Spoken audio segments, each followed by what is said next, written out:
Welcome to Dr. Jörn Günther Rare Books. I'm Vera, and today I'm here in our research library with our senior researcher, Helen Wüstefeld.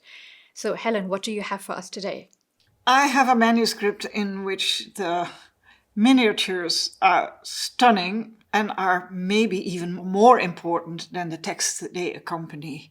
The texts are 5 letters written by mythological women from Greek and Roman antiquity, legendary, and they have written letters to their lovers or their husbands that had betrayed them or left them behind.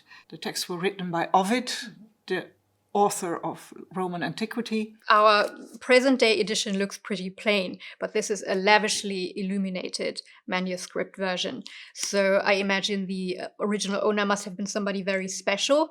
Who was the original owner of this manuscript? If we look at the last stunning miniature of this book, we see a beautiful queen. Her stunning red dress, golden crown, and the throne on which she sits, and the accompaniment of 3 ladies in waiting makes us clear this must be Anne de Brittany, Anne of Brittany, Queen of France, Duchess of Bretagne, and she's accompanied by 3 ladies who we know by name. So the book must have been made for her.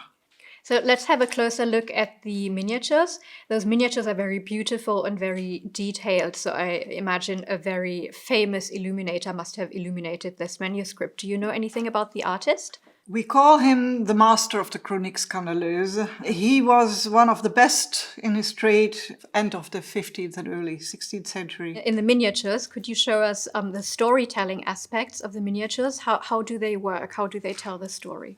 These are so stunningly illuminated. You have the main picture, and in the margins we have scenes that tell the story that goes before it. What we see here in the central of the image is Oenone, beautiful young lady, writing a letter, the first wife of Paris.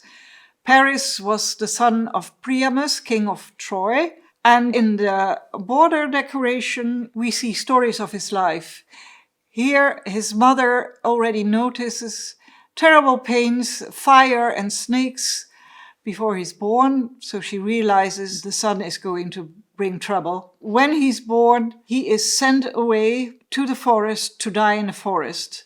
But there he is found by a shepherd who raises the boy together with his wife. And then in the end, he finds Oenone, whom he marries, and in the end leaves her for Helena, the most beautiful woman of antiquity, and bringing about the destruction of Troy. Here we have Ariadna and Theseus, a very famous story because Ariadna helps Theseus when at Mycenae the Minotaur has to be defeated. Theseus had promised Ariadna to stay with her forever, but he has to go on other adventures.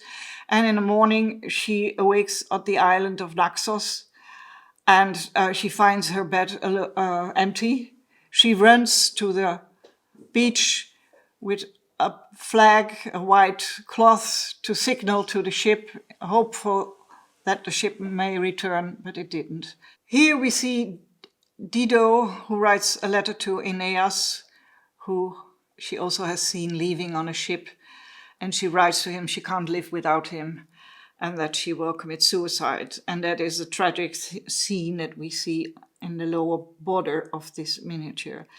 And Dido and Aeneas have been inspiration for opera, and it's such a famous story that many people will know it.